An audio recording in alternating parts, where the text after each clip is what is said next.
what these creatures are really.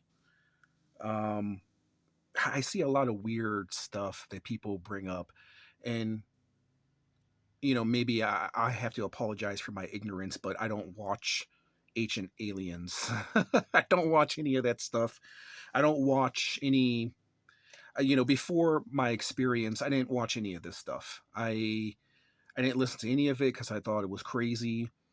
Um, but from my experience and the awakening that I had, um, yeah, I mentioned this in a previous video, that these creatures are not what they appear to be.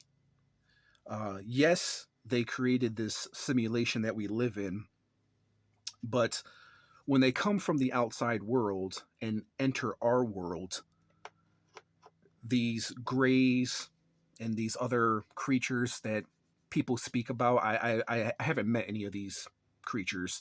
The tall whites that I hear people speak about, I've never met any of those creatures.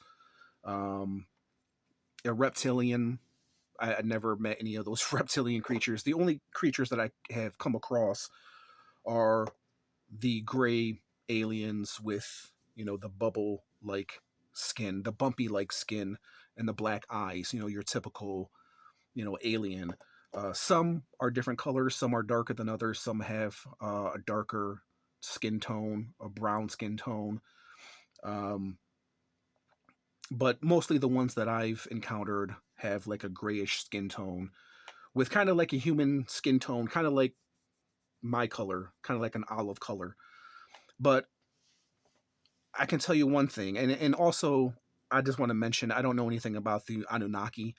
Not to say that these creatures, the Anunnaki, doesn't they don't exist, but this is the problem with human beings: is human beings they like to overcomplicate things when usually the simplest, explanation is the correct one. And one thing human beings love to do is they love to, especially when it comes to aliens, they love to blend alien and biblical ideology together. And when I think of the Anunnaki, I think of biblical stuff. And then when people start mentioning, angels and demons, you're losing me because that's not what they are. So these creatures, they come from our outside world, but these grays are not really what they look like.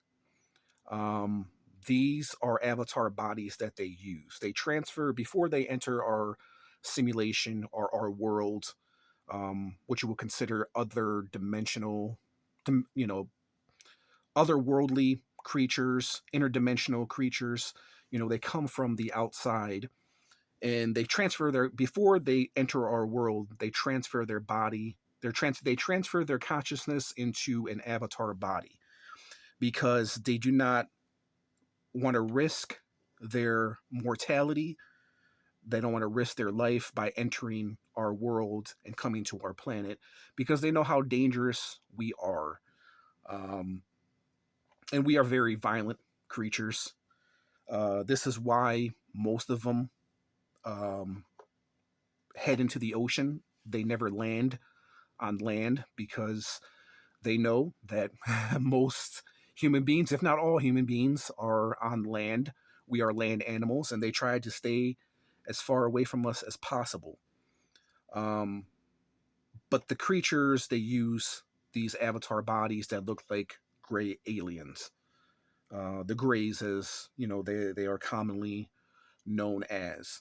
Um, they are these avatar bodies are biomechanical suits, um, and it's just like being like a regular alien. They can smell, they breathe, they sweat, they can feel, they cry, um, and they're very much like human beings. And I did a I covered this in my last video where it's a possibility um, that these creatures could have been created by us. A lot of people want to say they are future versions of us, but I think this is just my opinion.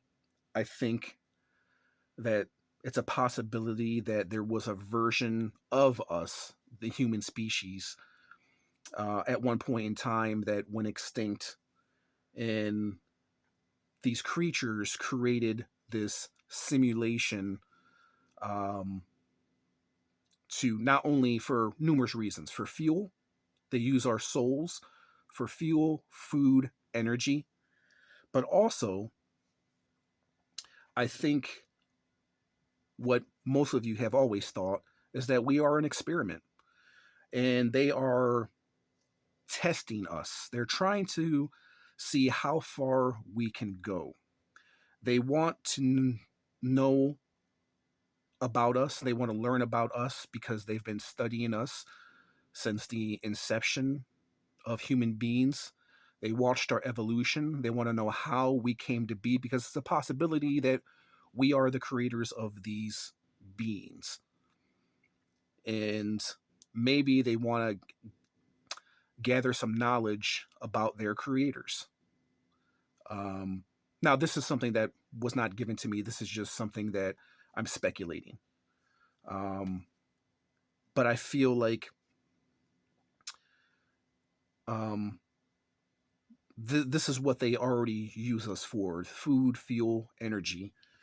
But at the same time, I think because they created this world, and when you see them flying around in the sky, it's because they're maintenance workers. Those creatures that you see in the sky, they're maintenance workers. They maintain this simulation, and the devices that they use to create this world, this illusion around us, to maintain it. Everything has to be maintained, even the simulation that they created. And the best way to maintain it is to go inside this simulation and maintain it. And so that's what you see, when you see those craft up in the sky and you're wondering what they're doing up there and what they're just sitting there doing nothing. They're not. They're what you would call programming and reprogramming this simulation, except we can't see it because we can't see the fourth dimension that they live in. Everything that you see in front of you, the eyes are blind. Everything. There's a veil that has covered everything. You know, when you look at your house, it's not really there. When you look at, an animal, it's not really there. It's a veil that's been pulled over your eyes, and it's called a simulation. It's called the simulation. And these creatures, that's what they do. They maintain this simulation that we're in. They're maintenance workers. That's what you see those creatures in the sky. Um, the creatures that are here and that live below, not live underwater, they actually live below the ocean. They live below the ocean water.